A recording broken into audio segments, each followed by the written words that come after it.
오늘 주시는 하나님의 말씀 누가복음 2장 36절부터 38절까지 누가복음 2장 36절에서 38절을 봉독합니다. 또 아셀 지파 바누엘의 딸 안나라 하는 선지자가 있어 나이 매우 늙었더라. 그가 출가한 후 일곱 해 동안 남편과 함께 살다가 과부된 지 84년이라. 이 사람이 성전을 떠나지 아니하고 주야에 금식하며 기도함으로 섬기더니 마침 이때에 나와서 하나님께 감사하고 예루살렘의 구속됨을 기다리는 모든 사람에게 이 아기에 대하여 말하니라. 아멘. 지난주에는 우리 경건한 노인 제사장 시몬에 대한 말씀을 가지고 예수님을 만난 사람, 오늘은 또 같은 시대 같이 있었던 여선지 안나의 이야기로 예수님을 만난 여인이라고 하는 제목으로 말씀을 나누려고 합니다. 이 안나라고 하는 여인은 이스라엘 북쪽 지역의 아셀 지파 사람이에요. 아셀 지파는 대대로 여인들이 우수한 여인들이 많이 나왔습니다. 인물 좋고 뛰어난 우수한 여인이 많아서 왕비나 제사장의 아내들이 상당수 이 아셀 지파 여인이었다고 그럽니다. 안나가 결혼한 지 7년 만에 남편이 죽은 거예요. 대체로 이 당시에 여자들이 보통 14살, 15, 10대 초중반에 이제 결혼하게 되는데 7년 살았으면은 21, 22 정도밖에 안 됐을 겁니다. 그렇게 남편이 죽고 나니까 청산과부가 됐어요. 그래서 그러나 재혼하지 않고 84년 동안을 그렇게 과부로 살아갑니다. 그것도 성전 중심으로 84년을 살았어요. 나이가 한 4-5살 되지 않았을까 그렇게 생각을 해요. 다시 말해서 자기 신앙과 정절을 철저하게 지키면서 성전 예배라든지 제사장 일을 돕는 섬김의 삶을 살았다, 이렇게 보면 될 겁니다. 그래서 이 안나에게 있어서 하나님의 일은 자기 일이고 성전은 마치 자기 집과 같아서 사람들이 성전에 와서 꼭 이 여자를 만납니다. 올 때마다 만나서 서로 얼굴을 보고 그러는데, 오늘 여기 본문에 기록된 대로 주야에 금식하면서 기도에 전념했다라고 기록을 하고 있어요. 그러니까 하나님을 가까이 접하고 지내다 보니까 하나님께서 영적인 은사도 풍성하게 내려주셔서 여인이었지만 선지자로 인정받은 여자가 된 것이죠. 세상적으로 보면은 남편 없이 홀로 산다는 게 참 비운의 여인이고 오죽 힘들었겠나 그런 생각을 해봅니다. 젊은 여자 혼자서 험한 세상 살아가는 일상이 요즘에도 힘든데 그 당시에는 엄청 힘들었을 거예요. 남들처럼 남편의 위로와 사랑을 받을 수는 없었지만 평생에 경건 생활 힘쓰고 또 정결한 그리스도의 신부처럼 헌신하면서 살았으니까 우리 하나님께서 그녀를 사랑했고 위로를 많이 주셨다고 생각을 합니다. 요즘에 우리 연예인들 가운데서 보면은 인기 있는 연예인들이 촬영하다가 서로 마음이 맞아가지고 결혼하는 경우도 있어요. 드라마 보는 사람들이 저 두 사람은 그냥 결혼했으면 좋겠다, 그렇게 생각하는 경우가 많은데 실제로 그렇게 결혼한 사람들도 꽤 됩니다. 그러면 이제 세상이 떠들썩해요. 신문에도 나고 인터넷도 뜨고 아무개가 결혼했대, 언제 했는데 그 사는 집이 어떻대, 그렇게 이제 소문이 나는 거죠. 그런데 어느 날 갑자기 그렇게 잘 살던 사람이 이혼을 한다는 거야. 그래서 신문에 아무개 부부 결혼 4년 만에 파경, 7년 만에 이혼, 이런 소문이 나요. 그럼 또 떠들썩합니다. 그러다가 또 지나면 또 다른 사람하고 결혼을 해. 하여튼 서로가 잘 맞지 않는 부분이 있어서 이제 그런 경우도 있는데, 그게 보통 일어나는, 우리 사회에서 일어나는 상황이 아니겠습니까? 예수님 탄생할 이 당시에도 고위층 사람들이 성도덕이 문란했어요. 그래서 아주 복잡한 가정 문제를 만들고 그랬는데 헤롯 안디바 같은 왕은 자기 동생의 아내를 뺏어서 자기 부인으로 삼은 아주 폐륜을 저질렀으니 뭐 왕이 그랬으니 말해 못하게 뭐 하겠습니까? 또 더군다나 유대 식민지 아래서 여호와의 종교가 약해지면서 그 종교가 타락한 거예요. 종교가 타락하면 사회 윤리가 무너지고 도덕이 엉망이 됩니다. 추한 꼴들이 많이 생겨납니다. 중세 시대에도 그랬어요. 중세 교회 안에서 성범죄가 일어나고 살인사건, 잔인하게 사람을 죽이는 일도 일상이었었습니다. 그러니까 이 종교가 경건성을 잃어버리면 사회와 함께 타락의 늪으로 빠져들어갈 수밖에 없어요. 안나가 살던 시대에 제사장들의 타락도 형편이 없었습니다. 그런 데서 20대 초반에 어여쁜 과부가 유혹을 뿌리치면서 육신의 정욕으로 자기를 더럽히지 않고 평생 금식과 기도로 신앙의 정절을 지켰다. 이거는 노아의 시대의 에녹과 똑같다. 악한 시대에 하나님과 300년을 동행했던 에녹과 같은 삶을 살지 않았는가 그렇게 생각을 합니다. 시므온 제사장도 지난주에 본 것처럼 성령의 지시함을 받았어요. 안나도 성령의 인도함을 받고 지시함을 받았습니다. 그래서 아기 예수를 만나자마자 단번에 알아봤죠. 메시아인 줄. 그래서 신령한 눈이 띄고 성령의 지도를 받고 이렇게 살다 보니까 오신다고 했던 메시아를 만나는 영광을 누리게 된 줄로 믿습니다. 그래서 이런 이 사건은 오늘날처럼 이 악한 시대를 살고 있는 오늘날의 우리 기독교인들에게 어떻게 살아야 되는지 좋은 교훈이 되고 있습니다. 도대체 예수 만난 여인인 이 안나에게서 우리가 배워야 될 게 뭐냐? 배워야 될 게. 첫 번째가 안나는 신앙인의 품위를 지켰다. 품격을 지켰다는 거예요. 품격을. 한번 따라 합시다. 신앙인의 품위를 지키자. 안나의 친정이 유추해 보면 상당히 경건한 집안이 아니었겠나 그렇게 생각을 해요.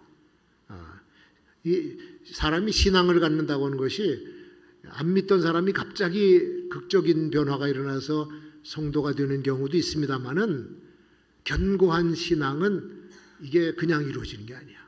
벌써 부모님으로부터 조부모로부터 다 영향을 받고 어렸을 때 기도하는 모습을 보고 찬송소리를 들으면서 자란 그런 사람이 든든한 신앙을 유지할 수밖에 없다는 얘기죠. 그래서 저는 신앙의 가정에서 태어난 사람을 굉장히 축복을 받았다고 생각을 해요. 할렐루야. 이게 하루아침에 생기는 것이 아니에요. 그래서 이 안나처럼 최고 행복한 자리에서 아주 가장 비극적인 상황으로 떨어진 여자 아닙니까? 젊어서 과부가 됐어요. 근데 보통 세상의 젊은이들은 이런 상황이 되면 방황을 합니다. 막 절망하고 낙심하고 화도 내고 술에 의존하기도 하고 일탈 행위를 하는 것을 종종 봐요. 그런데 안나에게서 그런 모습이 없어. 안나는 그 절망의 순간에 바로 어디로 갔냐? 성전으로 가서 성전을 자기의 피난처로 삼았다는 겁니다.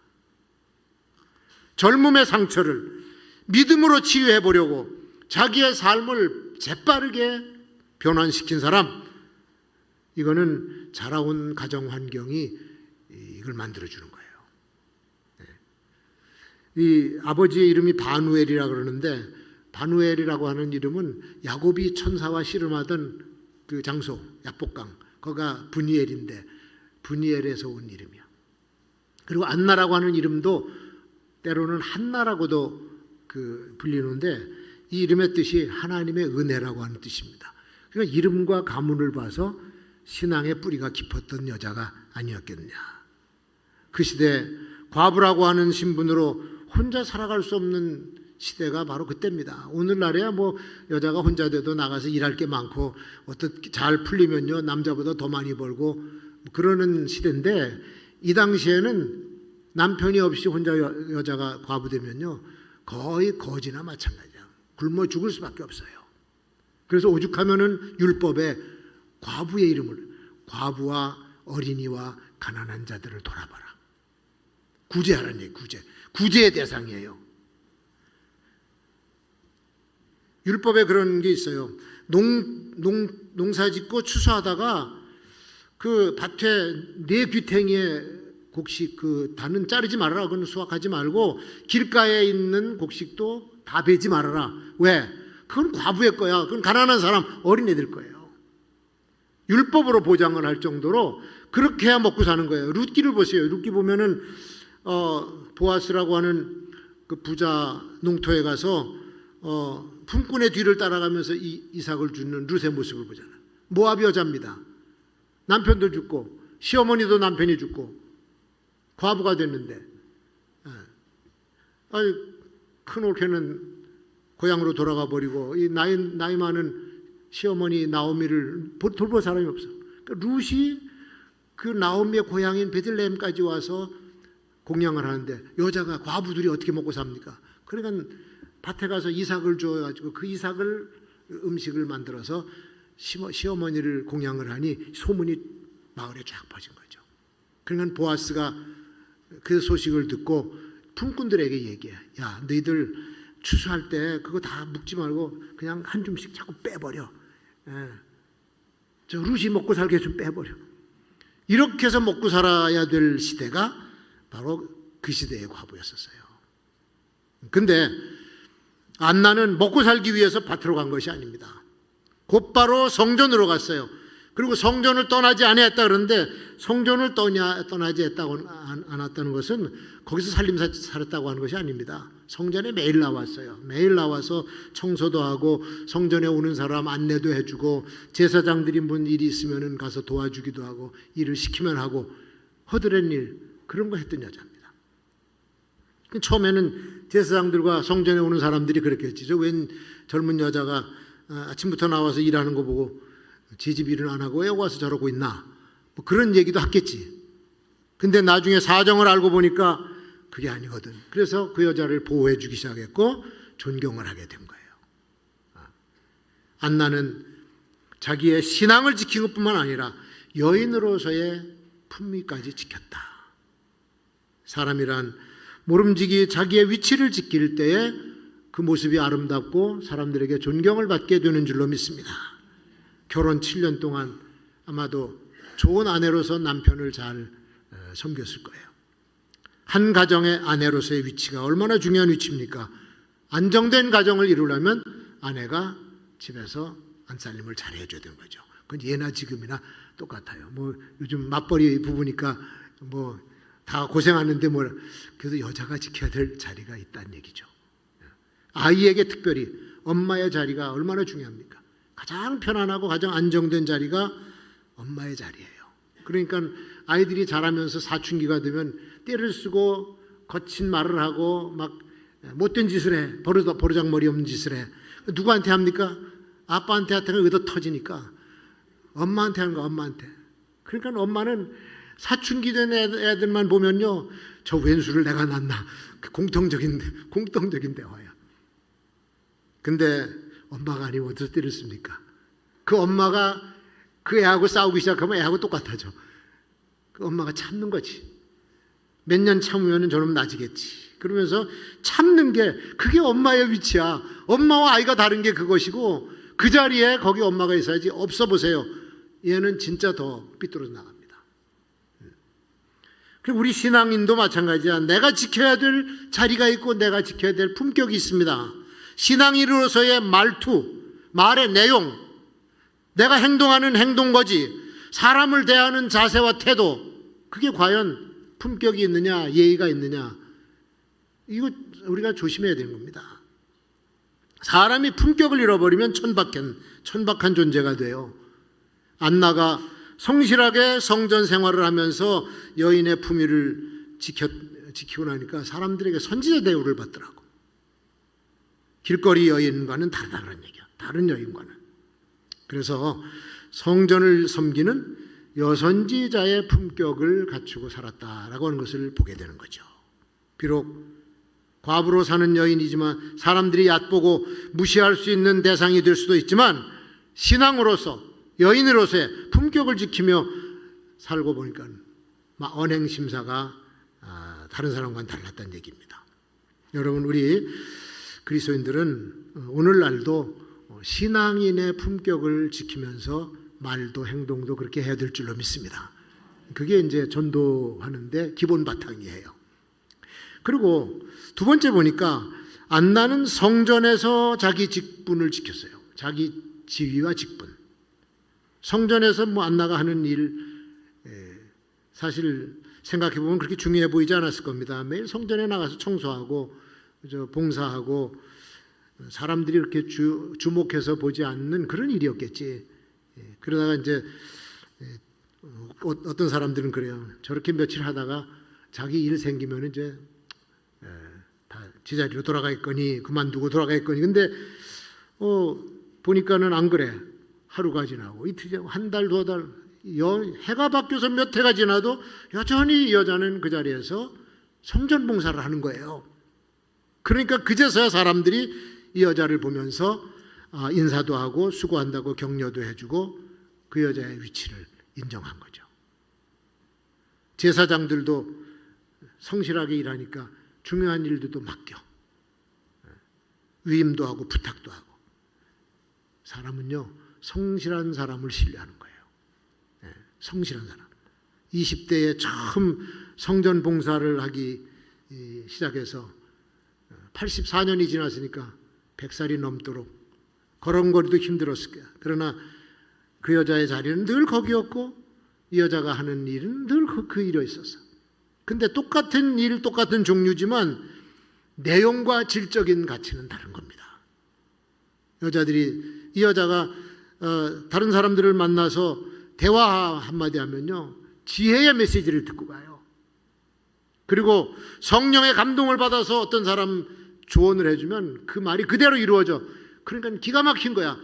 그래서 이 안나를 선지자 대우를 한 거야. 선지자 대우. 성령의 감동을 받은 하나님의 여인이다, 그런 뜻이죠. 그래서 선지자 안나라고 하는 칭호를 얻게 됐어요. 그러니까 사람은 자기가 하는 일의 품질, 일의 내용, 그것으로 평가를 받는 겁니다. 자리로 평가받는 게 아니에요. 그 자리에 거기서 일한 내용 갖고 평가를 받는 거예요. 내가 아무리 중요한 사람이라고 주장해도 안 돼. 그거는 자기가 주장하는 것이, 다른 사람들이 인정해 주는 거는 그가 한 일의 내용과 품질에 의해서 평가를 받는 거예요. 나란 일을 하는 사람들도 마찬가지죠. 고위직 공무원 또는 의원직을 맡았다. 그런데 그 직에 맞지 않는 짓들을 하고 국가에 손해를 끼치고 사람들을 괴롭혔다. 그 누가 훌륭한 공직자라고 나중에 평가를 합니까? 그때 그 사람이 그 자리에 있었을 때가 최악이었다. 그렇게 얘기하잖아. 반면에 그 사람이 그 자리에 있을 때 이런 일을 해서 우리가 지금 그의 혜택을 받는 거다. 이렇게 평가를 받아야 된다, 그런 얘기죠. 직위나 직분은 명칭만 가졌다고 되는 것이 아니에요. 성전에서 금식하고 기도하면서 자기 영성을 함량한 이 안나라고 하는 여인은 성전에서 하는 일도 요란하지 않았어요. 그냥 평범한 일이었는데 그 오랜 세월을 성실하게 섬긴 결과는 충분히 아름다웠고 많은 사람들에게 유익을 줬고 행복감을 줬다. 그래서 사람들이 그 여자를 존경을 했고 제사장도 신임을 했어요. 여러분, 우리 가정에서도 우리 위치가 있습니다. 그죠? 가장이 있고 또 안주인의 역할이 있어요. 그거 위치 잃어버리면 가정이 불행해집니다. 회사에서, 직장에서도 내가 맡은 자리가 있고 직위가 있어요. 그거 제대로 안 하면 회사가 손해보고 자기도 잘려. 잘하면 자기 섬기는 회사도 좋아지면서 자기도 올라가는 거예요. 그래서 이 공동체와 함께 성장하는 겁니다. 그거 잘못하면요, 엉뚱한 짓을 하면 범법자가 돼. 어떤 회사는 회사 공금을 몇십억을 빼돌려 갖고 횡령한 사람 얘기도 요즘에 나오더라고. 그냥 들어갑니다. 자기 위치 제대로 못하면 그렇게 돼요. 교회 안에서 우리가 가진 직분과 지위가 있어요. 그 위치를 잘 수행하고 잘 섬기면은 하나님의 축복을 받게 되어 있는 줄로 믿습니다. 하나님의 축복을 받을 뿐더러 교우들의 칭찬과 인정을 받아요. 근데 이거 잘못하면 책망을 받고 수치가 따라. 그러니까 잘해야 된다는 얘기죠. 안나의 일생, 자기 위치와 자기 신분을 성실하게 아주 헌신적으로 수행한 여자였기 때문에 성령께서 인정하셔서 평생을 도와주셨고, 지위와 직분을 잘 지키면서 살다 보니까 사람들이 존경하는 선지자가 된 것이죠. 마지막으로 안나는 하나님이 주신 사명을 완수했다. 사명을 완수했다. 자, 사명이 뭡니까? 사명이 뭐라고 생각하세요? 사명이란 복잡하지가 않아. 그 사람이 그 일에 적합해서 하나님이 그에게 맡기신 일, 그게 사명이에요. 한번 따라하죠. 그 사람이 그 일에 적합해서 하나님께서 맡기신 일, 그게 사명입니다. 사명은 때에 따라서 바뀔 수도 있어요. 근데 하나님이 주신 거예요. 어떤 목사님이 교회 부임을 했는데 기도하다 보니까 성전이 낡았어. 근데 기도할 때마다 성전이 떠오르. 그건 하나님께서 그에게 말씀하시는 겁니다. 감동을 주시는 거예요. 아, 이거 나보고 이거 하라고 하는 일이로구나. 그게 사명이에요. 그런데 보니까 교회에 뭐 돈이 있나, 뭐 일할 사람이 있나, 아무것도 없어. 근데 사명은 받았어. 순종해서 시작을 했네. 근데 어려울 것 같았던, 불가능할 것 같았던 일들이 진행이 되면서 결국은 성전 입당 예배 드리고 헌당 예배도 드린 거예요. 사명이 이루어진 거예요. 누가 도와줘? 하나님이 도와주세요. 사명의 사람은 하나님께서 도와주십니다. 근데 똑같은 일을 사명 없이도 할 수 있습니다. 건축업을 하는 교인 한 사람이 보니까는 지가 저도 충분히 질 것 같아. 그래서 목사님 찾아가서, 목사님 제가 교회 건물 하나 짓겠습니다. 제가 건축업을 하거든요. 그럼 몇 채 하고 있으니까 큰 건물, 작은 건물. 거기서 자재 좀 싸게 사다가 뭐 땅이 있으니까 거기다 지었어. 근데 이 사람은 기도도 한마디 안 했고 응답도 안 받았어. 그냥 지가 하고 싶어서 했어. 성전도 번듯하게 지었어. 큰 일을 했습니다. 교회를 위해서는. 그런데 우린 그걸 사명이라고 그러질 않아요.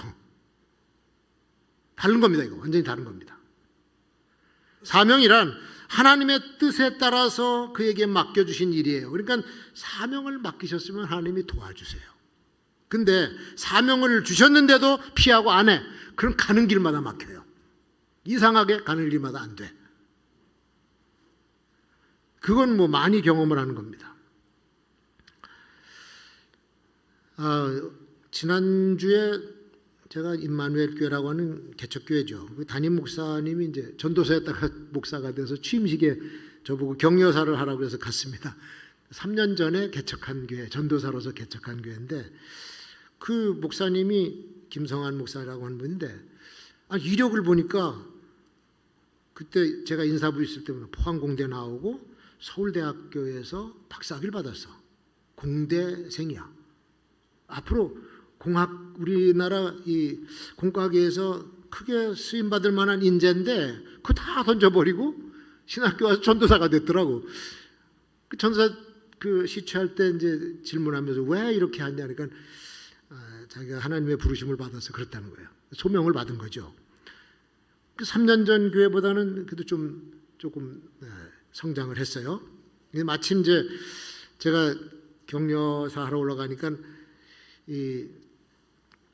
그 조일래 목사님, 저기 수정교회 총회장 지내신 조일래 목사님이 이제 대학원 1년 선배거든요. 거기 완전 앉아 계시더라고.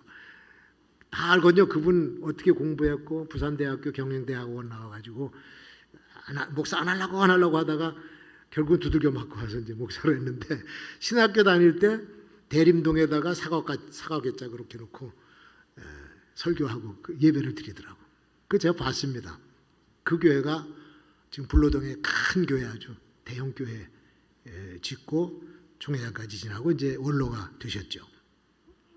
그래서 그 얘기를 했어요. 여기 앉아 계셔서 미안하지만 우리 조 목사님이 그렇게 해서 부름 받았는데 하나님께서 사명을 받으니까 저렇게 해주신다. 그러니까 김 목사님, 당신도 지금은 작은 교회지만 앞으로 창대하게 될 줄로 믿고 격려를 받아라. 그렇습니다. 그런데 나중에 이제 그 무렵에 답사하는데 그런 얘기를 해요. 자기가 3년 전에 교회를 개척할 때 보면 교회가 너무 작아서 큰 교회만 보였대. 큰 교회, 작은 교회, 큰 교회, 작은 교회만 보였대. 근데 지금은 큰 교회, 작은 교회가 안 보이고 크기에 상관없이 좋은 교회와 나쁜 교회가 보이더래. 좋은 교회, 덜 좋은 교회. 그건 뭡니까? 교회 안에 어떤 사람이 있느냐에 따라서 이게 좋은 교회가 되고 잘못하면 나쁜 교회가 될 수가 있어요. 교회가 큰 교회라고 하는 것은 건물이 큰 게 아니야. 그 교회 안에 큰 인물이 있어야 큰 교회예요. 작은 개척교회 같은 건물이라도 교인들의 비전과 마음이 크면은 크면은 그게 큰 교회가 되는 겁니다. 그래서 이제 간간히 이제 어떤 후배들이 이제 만나거나 그러면 그런 얘기예요. 큰 교회 가려고 하지 마라. 큰 교회 골치가 더 아픈 일도 많아. 마음 편하게 목회할 수 있는 교회가 좋은 교회야. 마음 편하게 목회했어요. 제가 초교파 목사님들을 만나다 보니까 별소리를 다 들어요. 장로교회 얘기도 듣고 감리교 얘기도 듣고. 근데 어떤 장로교회 목사 중에 한 분이 큰 교회로 부임해 가서 그냥 기뻐서 갔는데 잘못 간 거야. 당회할 때마다 장로들이 속을 새겨. 계속 꼬투리를 잡고 하니까 너무 괴로워가지고 뇌혈관에 이게 병이 들어가지고 임기도 못 채우고 일찍 그만뒀습니다. 병 들어서 그냥 그만뒀어요. 근데 더 놀라운 거는 그 장로들이 자기들 때문에 그게 된 줄 몰라. 비극이죠. 사명은 자리만 지키는 것이 아니야. 하나님께서 하고자 하시는 일을 깨달아서 그 일을 수행하는 것이 사명인 줄로 믿습니다. 그리고 교회 안에 사명자들이 많아요. 여기 전부 다 거의 사명자들이야. 깨닫지 못해서 그렇지. 자, 목사로 부름을 받았든지 장로나 집사나 권사로 부름을 받았든지 같은 겁니다. 같은 거예요. 기도하는 중에 받은 도전이 있고 기도하는 중에 받은 감동이 있어요. 그게 교인을 사명자로 만드는 거예요. 우리 집안에 임직식이 많이 금년에 있었습니다. 매주 있었어요. 지난주, 지난주. 우리 교회도 이제 10월 달에 가면 임직식 하죠. 임직식을 할 때 사명을 다시 한번 되뇌요. 장로가 된다는 것, 교회를 위한 하나님의 뜻을 이루라고 하는 사명이다. 권사나 안수입자 된다는 것도 하나님의 뜻을 이루라고 하는 사명을 받는 거다. 근데 이거를 무거운 짐으로 받아들인 것이 아니라 내가 해야 될 사명으로 받고 하면은 하나님이 도와주시고 그의 생애에 엄청난 축복을 해주십니다. 직분 받는 것이 축복의 기회예요. 근데 이걸 몰라요, 사람들이. 아이고, 내가 장로, 권사 이거 받으면 교회 이제 큰일 하니 꼼짝 못하네. 그런 자세로 하면 안 돼. 하나님이 나에게 맡겨주실 일이 있어서 금곡교회의 일꾼으로 세워주셨다. 그러면 축복의 기회입니다, 이게. 우리 교회 담임 목사님이 청빙되어 오는데 우리 교회 오시게 되면 그분은 금곡교회에서 하나님의 뜻을 이루라고 사명을 가지고 오시는 분이에요. 그래서 기도가 많이 필요한 거야. 기도가 매일 기도해야 되고 그 기도의 응답으로 목사님을 모셔야 되는 줄로 믿습니다. 제가 이제 나이가 돼서 원로로 이제 추대를 받고 금곡교회 목회는 후임 목사에게 다 이제 넘겨주면 돼요. 그럼 내가 관여할 바가 아니고 그분이 오셔서 할 일이야. 근데 내가 하나님으로부터 부름받을 때 그 사명은 복음을 전하라고 하는 거기 때문에 이거는 내 숨이 끊어진 날까지 해야죠. 건강이 있는 동안 돌아다녀야 되고 또 여건도 다 합당하게 마련해 주셔야 하는 거지. 뭐 아무것도 안 주시고 하라 그러면 못하는 거지 뭐. 그러니까 그 사명은 끝까지 감당하는 겁니다. 선지자 시므온과 안나가 두 사람 다 나이가 많았어요. 늙었어요. 한 분은 100세가 넘었고 한 분은 100세가 거의 다 돼갈 거야. 근데 주님이 이제 부르실 때가 얼마 남지 않은 사람들인데 이 두 선지자가 죽는 날까지 메시아를 앙망하고 경건하게 기도하고 그분을 기다리다 결국은 아기 예수를 품에 안았잖아. 오늘 이 안나라고 하는 여인도 아기 예수를 보자마자 메시아라고 하는 거 알아보고 거기 있는 사람들에게 이분이 바로 여러분을 구원하고 우리의 구속을 이루어 주실 메시아입니다. 증언을 누가 했어요? 안나가 했어요. 거기 수많은 사람이 있었고 제사장도 많았는데 한 사람도 못 알아봤어요. 이런 믿음의 삶이 시므온과 안나만 그런 삶을 삽니까? 오늘 살고 있는 우리와 여러분과 저도 이런 삶을 살라고 하는 거예요. 성경은. 모든 성도가 따라야 될 신앙인의 마땅한 자세, 믿음의 연륜, 육신의 나이에 상관없이 우리는 언제 어느 순간에 하나님을 부르실지 몰라. 이렇게 소리치고 외쳐도 내일 내가 어떻게 될지 어떻게 알아요? 10년, 20년, 천만의 보장이 안 됩니다. 나는 건강하니까 10년 더 살. 그거 아무도 몰라요. 언제 부르실지 몰라. 그럼 부르시는 그날까지 우리가 이런 종말적인 신앙의 자세를 가지고 살아가야 되지 않겠나. 여러분, 지금 우리가 살고 있는 시대가요, 이게 마지막 시대입니다. 그냥 정상적인 시대가 아니에요. 먹을 거 지금 없다고 사람 여기저기서 전쟁이 일어나고 있지. 물가 올라가고 있지. 식량난으로 지금 큰일입니다. 아프리카에서는 굶어 죽어가고 있고 머지않아 전 세계적인 현상이 돼요. 그럼 사람은 배고프고 먹을 거 없고 마실 거 없으면요 뭐 합니까? 그때는 눈에 띄는 게 없어요. 그래서 전쟁이 일어나는 거예요. 무서운 때입니다. 지금 무서운 때. 이런 때에 지금 각 나라의 지도자들이 지금 아주 초긴장 상태고 백성들은 기회만 되면은 정부가 뭐 하냐고 대들려고 그러고 지금 이런 무서운 때 종말의 때에 살고 있기 때문에 이런 때에 우리가 시므온과 안나와 같은 하나님만 바라는 신앙을 가지고 사는 우리 금곡교회 성도들이 되어야 될 줄로 믿습니다.